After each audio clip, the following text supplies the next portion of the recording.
What's up, guys? So I thought I'd show you the next mod on the DRZ.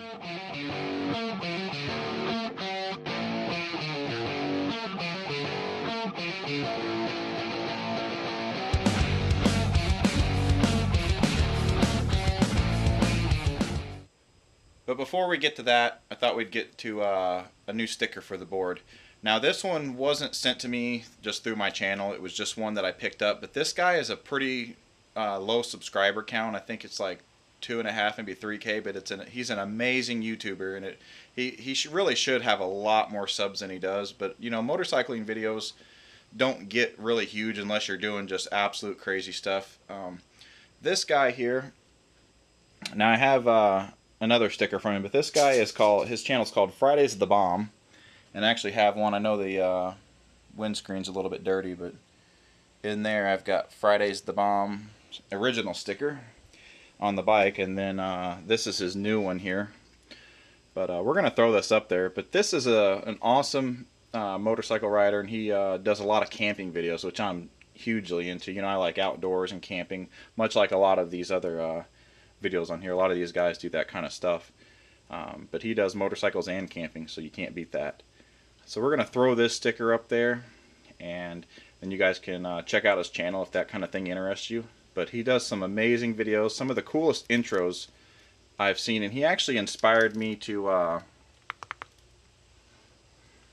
pick up a camera slide, and it's down on this bottom shelf, and I've used it a couple times. I actually used it in my channel trailer, and that kind of got me going with it. I haven't gotten much practice with it, but he's the one that got me into that. So I'm trying to learn with it and get some more stuff out before I just start throwing up videos of it and learning how to use it.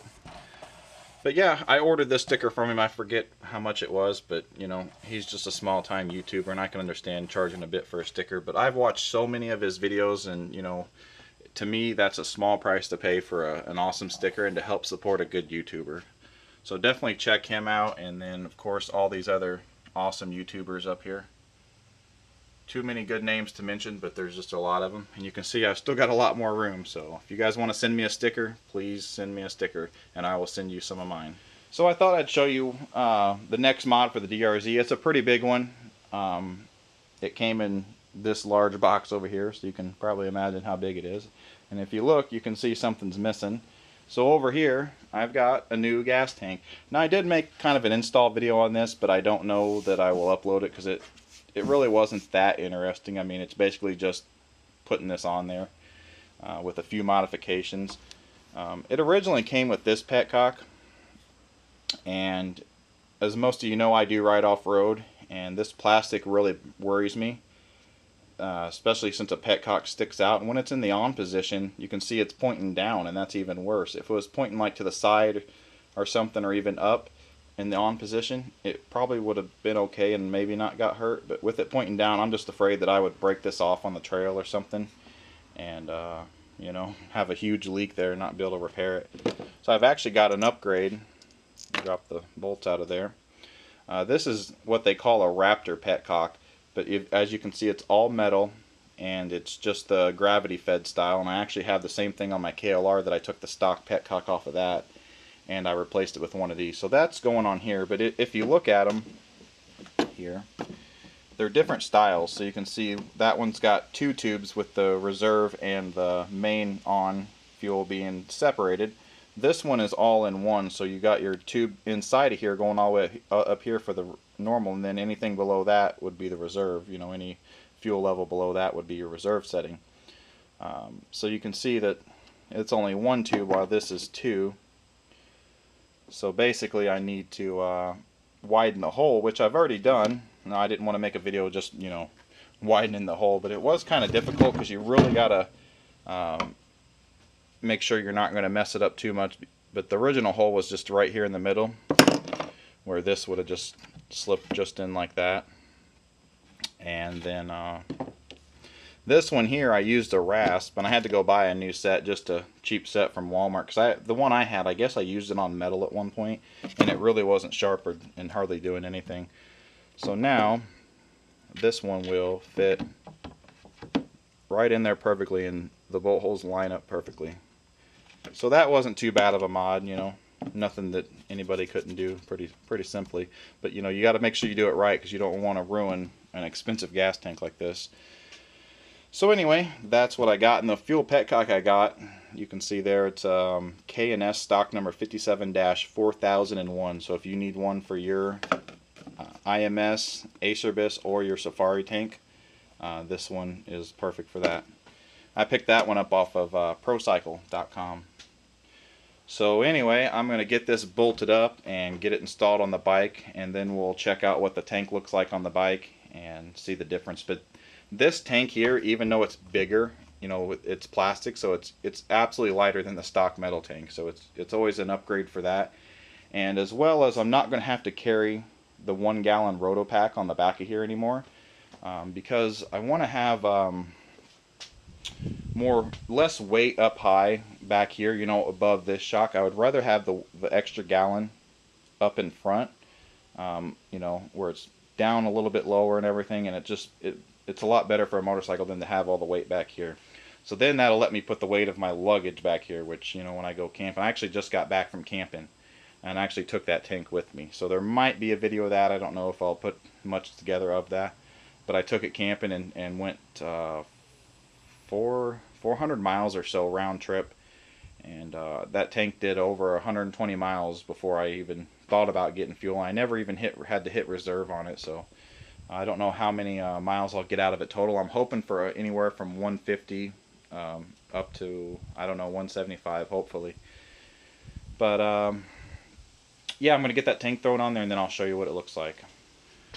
Alright guys, I got the bike back together. And you can really see what the bike looks like, since I normally don't have the bags off, but I've got the tank bag off and I've got the back bags off, so you can actually see what the bike looks like a little bit better. The tank went on pretty easy. It goes on and off easier than the stock tank. But basically, one of the reasons I like this tank is because you can see the fuel level in it, and that's amazing when you're going down the road and you want to know how much fuel's in the bike on. Especially when you don't have a gas gauge, so that kind of makes it a lot better. And now you can see the new petcock down here. So we've got off there, on there, or actually reserve, off, and on. So yeah. But anyway, everything bolted up good. The only thing I get worried about is if I ever have to take this off again. I always worry about those, because that's just these two bottom screws just go into the plastic. They aren't like they don't have a collar, like a metal collar or anything in there, but you know, it works well enough. You just gotta be super careful not to over tighten it, but you gotta get it just tight enough that you don't have to worry about them coming out. But I imagine just a little bit that plastic acts like kind of like a lock nut, you know, how like those nylon nuts, you know, maybe something like that, so it really won't allow it to back out too easily. But anyway, it's all back together. And then up in the top here you can see, since there's no fuel filter able to fit between here and here anymore, I've actually got an insert fuel filter here. So it's just like a little bag that goes in here, and then you can actually clean it out a lot easier than a normal fuel filter. You know, you'd have to completely undo everything. Plus this actually stops anything from getting into the tank, whereas a normal fuel filter would just stop it if it got past your petcock, because the petcock has screens on it too, and then you got to worry about them clogging up over time. It's not too common for it to clog up unless you really don't watch your fuel or clean your gas out, you know.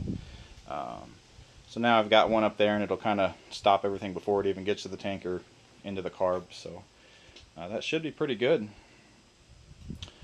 But anyway guys, I appreciate everybody watching, and hopefully this helps somebody out that bought this tank and wants to install the Raptor petcock on there. Like I said, just get a rasp and widen it ever so slightly and slowly fit the petcock on there, you know, because you don't want to widen it too far that the gasket on there won't seal it when you tighten it all up.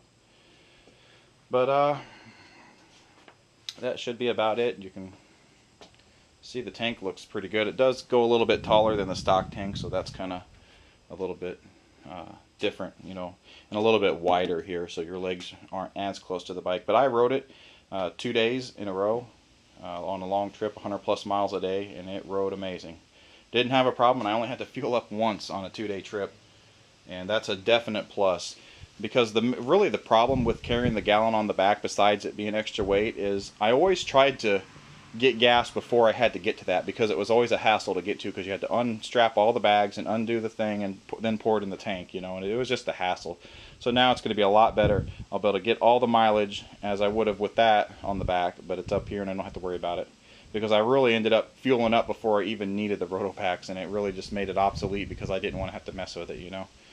So anyway, guys, hopefully you guys enjoyed watching, and I don't know what the next big mod will be.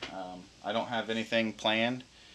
Maybe some LED lights on the front. I was thinking about, they make a really neat bracket that goes on here, and you can put two high wattage, well, not high wattage, high aluminum LED lights on either side. So that, I think that should be pretty cool. So anyway, guys, thanks for watching. Have a good one.